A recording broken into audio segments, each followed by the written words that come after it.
Hola amigos y amigas, ya volvemos para el último bloque de Habla Franco, hoy martes 26 de enero del 2016 y regresamos con Juan Cheput, candidato al Congreso de Peruanos por el Cambio, la agrupación política de PPK.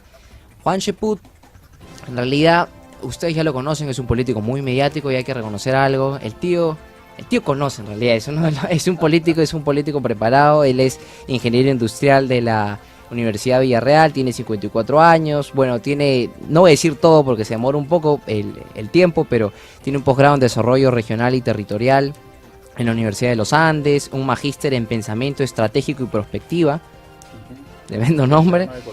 Ha sido exministro de Trabajo en el gobierno de Alejandro, su micrófono, por favor. Ha sido exministro de Trabajo en el gobierno de Alejandro Toledo. Ha ocupado también, ha sido secretario nacional de política en Perú Posible y se alejó del partido en 2014 y ahora está en Peruanos por el Cambio. Juan, qué bueno por haber venido. Muchas gracias, un placer estar acá con usted. Mira, tú has renunciado en el 2014 a Perú Posible a pesar de ser uno de los miembros más destacados del partido y la decisión la tomaste porque no estabas de acuerdo con algunas decisiones que se estaban tomando dentro del partido y además Toledo ya estaba cuestionado, valgan verdades, ¿no? Eso ya fue el 2014. ¿Qué te motivó al final a ingresar a Peruanos por el Cambio? Bueno, en primer lugar la coherencia, ¿no? La coherencia porque yo he tenido la oportunidad de trabajar con Pedro Pablo Kuczynski en dos gabinetes, en uno presidido por Carlos Ferrero como ministro de Trabajo, cuando Pedro Pablo era mi par, era ministro de Economía, y luego cuando él asume el premierato, presidente del Consejo de Ministros, y me ratifica como ministro de Trabajo.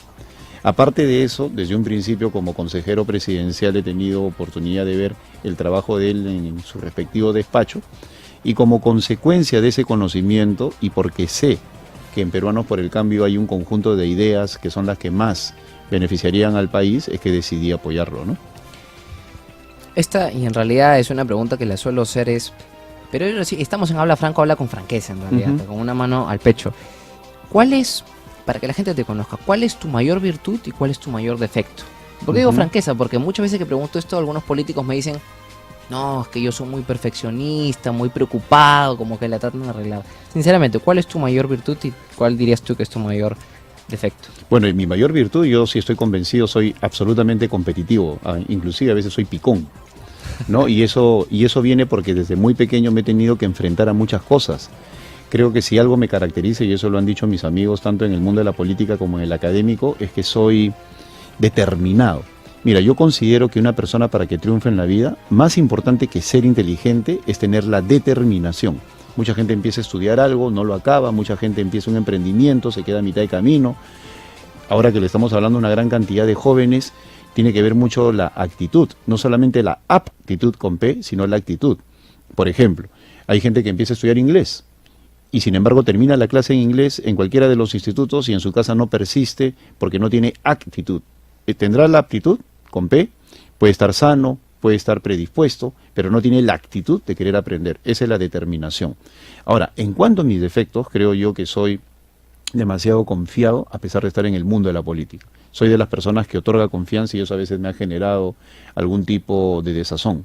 En el caso específico de Perú Posible, por ejemplo, me he pasado mucho tiempo queriendo creer que iban a cambiar y cuando me di cuenta que no había un deseo concreto de querer manifestarse como una opción política coherente, que quiera competir en las elecciones municipales, yo dije, bueno, acá ya no doy para más. Porque como tú has mencionado en mi currículum, yo tengo un posgrado en desarrollo territorial y regional, es decir, estoy preparado desde hace muchos años porque considero que la política es sinónimo de preparación a enfrentar desafíos como por ejemplo postular a la alcaldía de Lima. Y cuando mi partido decide no postular, pues yo dije, ¿qué hago acá?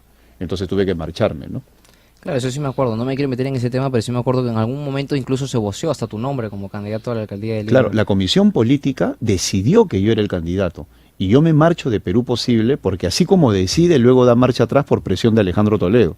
Es lo que Carlos Meléndez, un destacado politólogo, y Darjan, también otro politólogo, ambos de la Universidad Católica, han mencionado en su momento que muchos políticos se marchan porque no hay línea de carrera y eso no significa transfugismo. Uno desea hacer política, la política es actuar en las circunstancias de la realidad para cambiar el curso de los acontecimientos. Uno hace política porque si algo va en un sentido, uno interviene para que cambie. siempre en beneficio del país. Y si uno se da cuenta de que no tiene posibilidad de representar a su partido en una élite electoral, pues entonces simplemente uno se siente como un político mutilado.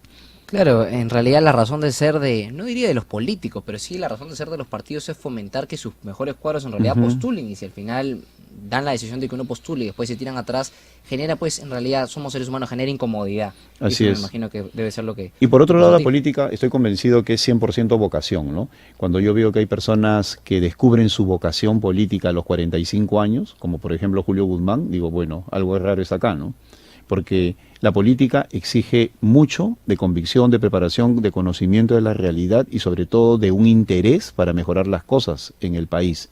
Y exige también de mucha comprensión contra los diversos sectores que están buscando soluciones para sus necesidades. Entonces eso exige que haya capacidad y sobre todo comprensión de la realidad, que lamentablemente muchos candidatos no tienen, ¿no?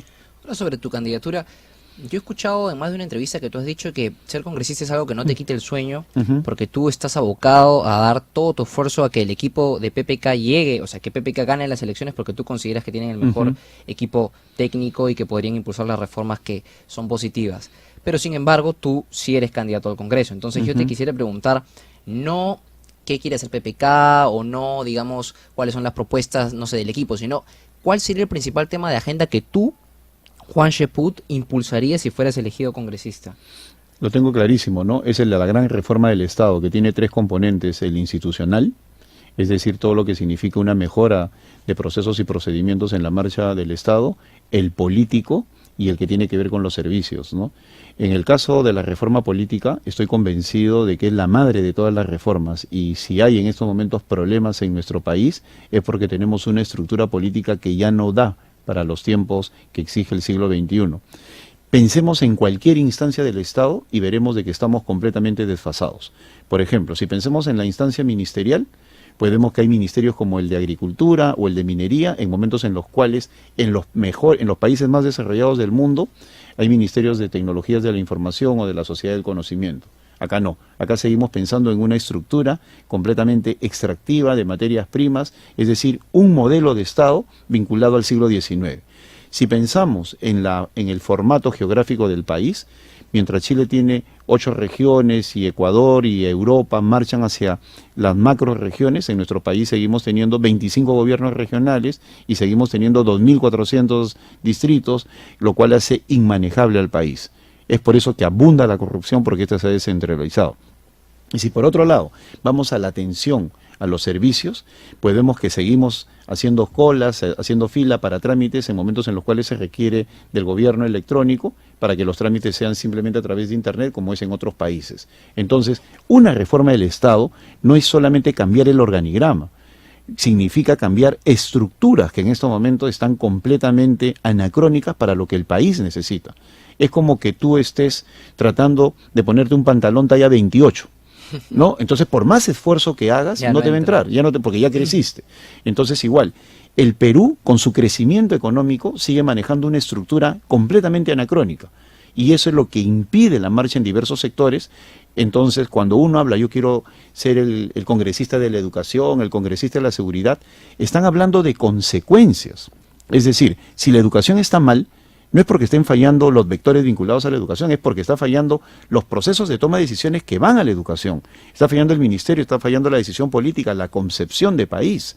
No puede ser, por ejemplo, de que nosotros hablemos de desempleo, los jóvenes tienen desempleo, los jóvenes están inseguros, un joven sale y no tiene dónde trabajar, y no hablamos de que entre primer grado y el quinto de secundaria pasas 11 años en el colegio y sales sin una carrera técnica. Y eso es inadmisible en ningún país, para no hablar del mundo, de América Latina. Tú sales del colegio y ya tienes una carrera que te permite engancharte con cualquier sector laboral, si es que hablamos de Bolivia, de Ecuador, de Colombia. En el Perú no. Tú sales en el quinto de media y tienes que postular a una universidad, tienes que ir a un instituto y no tienes la posibilidad de engancharte con el mercado laboral porque simplemente no te han enseñado nada. ¿Y por qué? Porque hay una serie de lobbies que lo que quieren es que te metas en un instituto, en un montón de lugares para aprender eso. Entonces, Al final, el problema no es el desempleo, el problema es la estructura educativa. Y para solucionar las cosas desde su origen, pues tenemos que hablar de una gran reforma del Estado e institucional. Eso es verdad, poniendo una analogía para que la gente nos entienda mejor, yo pienso que al final el Perú, que es un país que tiene mucho, mucho potencial para crecer, es como si fuera una olla a presión que al final, si es que se cambia la estructura del Estado, si es que al final se quita cierta regulación que impide el crecimiento económico, al final termina explotando y va a crecer un montón hacia arriba. Por ejemplo, una de las cosas que yo nunca he entendido es por qué en Lima, una ciudad de aproximadamente 10 millones de habitantes, hay 43 distritos, y hay distritos que son, o sea, son ridículos, o sea, son demasiado pequeños. Por ejemplo, Surquillo, Barranco. O mira lo que sucede entre Lince y Jesús María, Lince y San Isidro, en la zona de la avenida 2 de Mayo. El camión de la basura, cuando recoge la basura del lado derecho a la avenida 2 de Mayo, es el camión de la basura de San Isidro. Y el camión de la basura que recoge el lado izquierdo es el de Lince. Claro. ¿No? Entonces, no hay economías de escala. Puede haber una avenida que atraviesa 2 distritos, y por ejemplo la avenida Arequipa, y si en la zona de San Isidro están haciendo una construcción, tú por más viada que vengas de Miraflores o que vengas de otro distrito, te encuentras con ese espacio controlado por otro sector que al final te quita economías de escala, te quita un manejo adecuado de los recursos. Yo la vez pasada escuchaba a una persona vinculada a Luis Castañeda Locia decir, no puede ser que Lima tenga un presupuesto 40 veces menor que el que tiene Bogotá. ¿No? Bogotá es una ciudad grande. Muy bien, pero ese señor ignora una cosa, en Bogotá no hay distritos. Claro, es uno solo. Es uno solo, por eso maneja un presupuesto mucho más grande. Y por otro lado, en Bogotá hay un fraccionamiento de la ciudad en 4, con 4 coordinadores, pero colocados por el alcalde.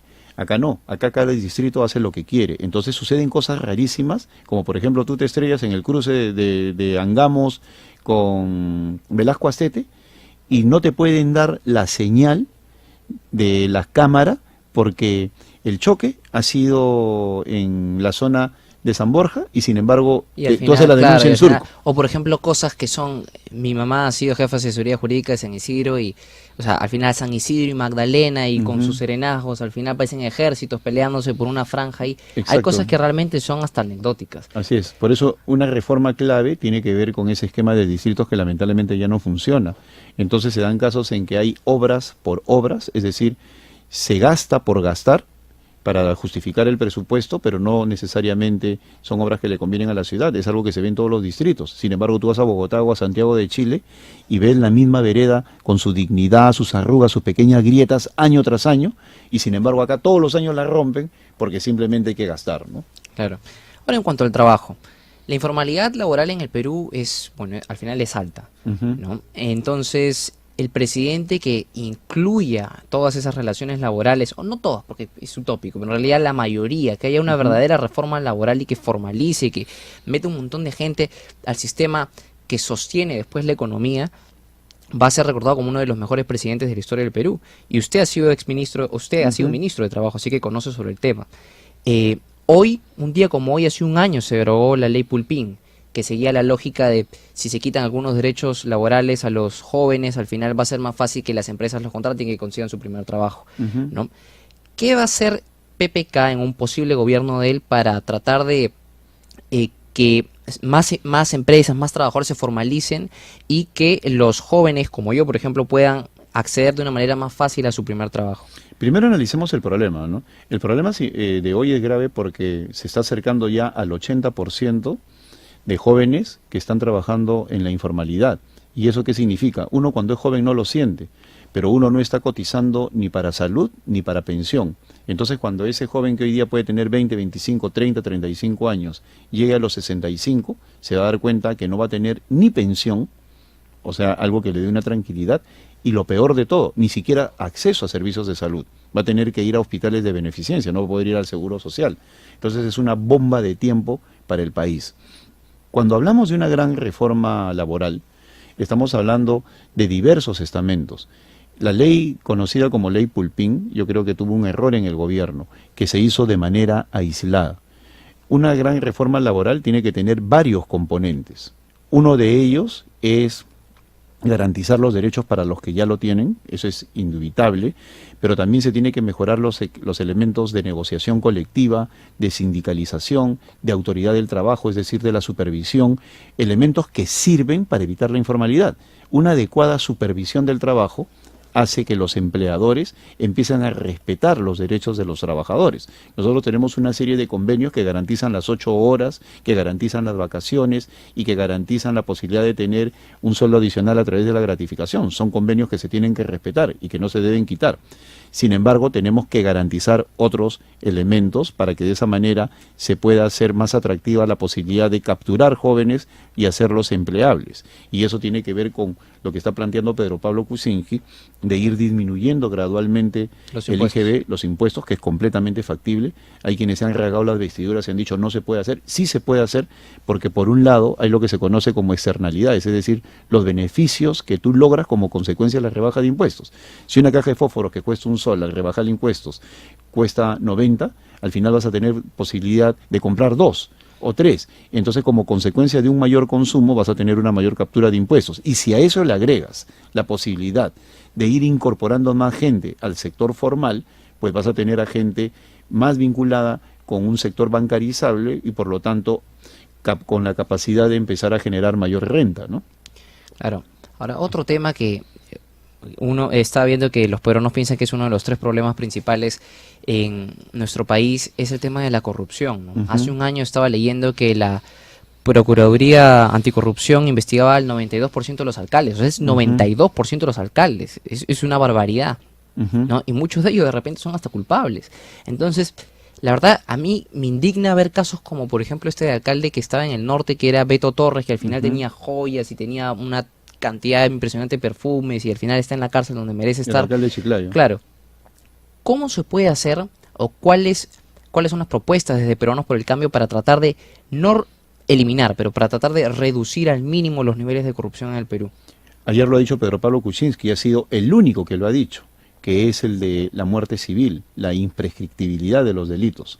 Hoy en día es rentable, es un negocio ser corrupto, porque un corrupto no solamente tiene en el Perú beneficio social. ¿Qué significa eso? De que hemos visto en diversas oportunidades como personas, el fallecido Agustín Mantilla es un ejemplo claro de ello, a pesar de todas las acusaciones de corrupción que tenía, iba a la Feria del Libro y la gente se tomaba selfies con él. Entonces no hay un castigo social. Pero si a eso le agregamos la muerte civil, como es en los países desarrollados, ¿qué significa la muerte civil? Tú cometes un delito de corrupción y nunca va a prescribir y nunca más vas a poder volver al Estado. Y en países como Gran Bretaña, el castigo desciende hasta tu 3ª generación, es decir, hasta los nietos. ¿Todo por qué? Porque alguien cometió delito del Estado. Los países que han llegado al desarrollo lo han hecho sobre la base de 2 cosas. Un Estado fuerte, con presencia, y luego un esquema de premio y castigo. Es decir, eres un buen funcionario, se te premia, pero eres un mal funcionario, se te castiga para siempre. En el Perú no.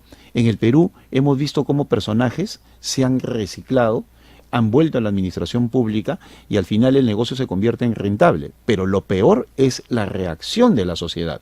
Hay corruptos que siguen enseñando en la universidad, hay corruptos que siguen yendo a sus clubs, hay corruptos que son vistos por la gente como personajes simpáticos, ¿no? Y todavía decimos, la sabe hacer. Hay corruptos que vuelven a ganar elecciones. Hay dichos en el Perú que tienen vigencia y que en otros países serían inaceptables. Roba pero hace obra. Entonces, hay un problema cultural en la sociedad que permite... Muy permisivos, muy perdonarías, por supuesto. en realidad. En otros países, yo no pido que hagan lo mismo, pero en otros países como Argentina hay lo que se llama el escrache. ¿El escrache qué significa? Entra un corrupto a un restaurante y la gente se marcha. Yo no puedo compartir mi espacio con este individuo. En países como Alemania, la pena no es la cárcel, la pena es vestirte, ¿no?, con un uniforme naranja llamativo y hacer labor social. De tal forma que cuando pasa la gente por la calle dice... queda penalización social. Y para ponerlo en coloquial, por el roche, al menos es una manera de control disminuye social, y controla. Efectivamente, como tú bien has señalado, Franco, hay ya una vergüenza que te impide volver a hacerlo. Pero acá no.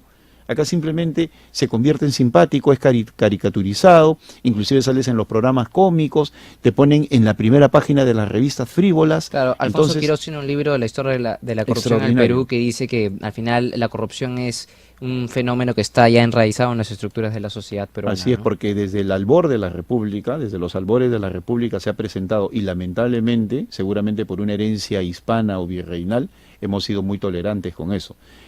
A diferencia de otros países de América Latina, donde la impunidad se castiga de manera muy fuerte, evitando de que la persona reincida a través de evitar de que vuelva al sector público, en nuestro país una persona sin ningún problema puede volver a ocupar un cargo de responsabilidad, ¿no? En lo que queda del programa quisiera hacer o que comentemos al menos unas 2 puntos sobre el panorama político actual, ¿no? El principal es sobre Keiko Fujimori. Keiko Fujimori estaba viendo yo hace cuestión de 2 días que en el 2011 ella tenía un antivoto del 50 y pico %. En noviembre del 2014 era 40 y algo %, y ahora estamos en un Ipsos en 34%. ¿No? Y eso ella lo ha podido hacer a través de una serie de estrategias de campaña, como por ejemplo, que pasan por defujimorizar el fujimorismo, más o menos, ¿no? De cambiar el polo naranja por el polo blanco, poner a Vladimir Cerrón, hablar más sobre derechos humanos, por ejemplo, decir Vladimir Warnock. Claro, Vladimir Cerrón es el candidato presidencial. Decir que en balance la Comisión de la Verdad y Reconciliación tuvo un balance positivo y cosas por el estilo. ¿Usted cree que eso le va a alcanzar para la segunda vuelta? Si es que ya, bueno, todo hace indicar que ya va a pasar a la segunda vuelta, ¿que eso le alcance para ser elegida presidente? Yo creo que ha hecho su tarea, ¿no? Y mira, yo soy una de las personas que desde el año 2002 ha señalado que el Perú no puede seguir guiándose sobre la base de los odios, antis. De los antis, y que a un partido hay que poner otro partido al frente y combatirlo. Inclusive, en el año 2002 yo tuve una serie de editoriales en contra, porque en el acuerdo nacional pedí la presencia del fujimorismo. ¿Y esto por qué? Porque en el Perú tiene que haber una transición. Todo el tiempo no podemos seguir peleándonos porque eso impide el desarrollo. Sin embargo, reconozco que la década del 90 fue la más corrupta en la historia del Perú. Eso no quita el pasado del fujimorismo. Pero que Keiko Fujimori ha hecho su tarea y ha formado una estructura política adecuada y está disminuyendo su antivoto, es una cuestión que tampoco podemos negar. Ahora, ¿qué nos queda a nosotros los demócratas o aquellos que somos opositores al fujimorismo? Fiscalizar, que es otra de las labores del Congreso. El Congreso no puede estar plagado de personajes pues de la farándula. Quiero en ese sentido ser bien claro, no me quiero referir a Francesco, persona a la cual admiro y a la cual estimo y creo que es un representante de la cultura. Él no tiene nada que ver con lo que digo a continuación. Me refiero a la farándula, ¿no? A gente, por ejemplo, como la señora Milet Figueroa, el señor Hart, ¿no? Que no aportarían nada en el Congreso, ¿no? Por más que el partido aprista pretenda decirnos que sí aportarían. Pero se requiere un componente de fiscalización. La fiscalización es veeduría, la fiscalización es control, la fiscalización es evitar que uno se desvíe de los márgenes morales. Y para eso se requiere temperamento y experiencia política. Cuando el Congreso está plagado de voleibolistas, ¿no? De gente como la que he mencionado, pues simplemente cae el nivel político y se evita uno de los factores, uno de los pilares del Congreso, que es el control. Yo creo que en el caso de Keiko Fujimori, llámese segunda vuelta o llámese la posibilidad de la presidencia de la República, lo que hay que hacer es fiscalizarla. Y yo, la verdad, no creo que le alcance, pues estoy seguro que la segunda vuelta va a ser muy complicada y el presidente del Perú va a ser Pedro Pablo Kuczynski. Bueno, finalmente, para ya terminar el programa, la última pregunta que le quería hacer es precisamente sobre su partido, Peruanos por el Cambio. Uno de los grandes temas que tiene que tener el Perú es la institucionalidad. Y precisamente a mí me parecía algo curioso que Pedro Pablo Kuczynski haya creado el partido PPK con las siglas de su nombre, precisamente. ¿No le parece eso a usted que es personalizar mucho un partido, una institución? Es un elemento pragmático que definitivamente genera controversia, pero cuando uno quiere posicionarse rápidamente tiene derecho a utilizar aquellos elementos que permitan posicionarse. Es igual la K de Keiko Fujimori, que le hemos visto en las últimas elecciones, la T de Toledo. En todo caso, es uno de los problemas que hay en el país, y reconozco lo que tú dices, Franco, es un problema del Perú. Los caudillismos, ¿no? Los ismos. No es aprismo, es alanismo, ¿no? No es fuerza social, es fujimorismo. El partido se llama PPK, en el otro caso estamos hablando de castañedismo, etcétera, etcétera. Al final lo que tiene que haber es un reconquistar el mundo de lo político, volver a la formación política, que personas como tú, los jóvenes que nos están viendo, se animen a hacer política más que pertenecer a ONGs y contribuyan a este cambio, para que de esa manera se conviertan en las estructuras. Mira, yo empecé a hacer política en la universidad. Hoy en día los jóvenes de la universidad se han alejado de la política y yo creo que ese es uno de los grandes problemas del Perú. Que se tienen que cambiar, actual, es que verdad, tiene que porque se cambiar. necesita esa fuerza social que Así es la es. juventud. Hoy en día las canteras de la política vienen del deporte, vienen de la farándula, no vienen del Son sistema lugares que universitario. idealmente no deberían venir. Así es, yo creo que la juventud tiene que tomar en cuenta que si quieren verdaderamente participar en los procesos de cambio en el país, tienen que hacer política. Bueno, amigos y amigas, ese ha sido Juan Cheput. Le pido un mensaje final para la gente que lo está escuchando. Bueno, voten con convicción y voten con seriedad. La política no es cosa elemental, no es una cosa frívola, y yo creo que es importante que voten pensando en la seriedad. Y no se olviden, soy el número 10 de Peruanos por el Cambio. ¿Alguna red social por la cual seguirlo? Siempre Sí, le pregunto a Juan todos Cheput. porque en realidad la Yo mayoría de tengo los jóvenes mi Twitter, está en... Juan Cheput, y mi Facebook, Juan Cheput como fanpage, ¿no? Perfecto, bueno amigos y amigas, eso ha sido todo por el día de hoy. Nos reencontramos el próximo martes a las 5 de la tarde. Gracias.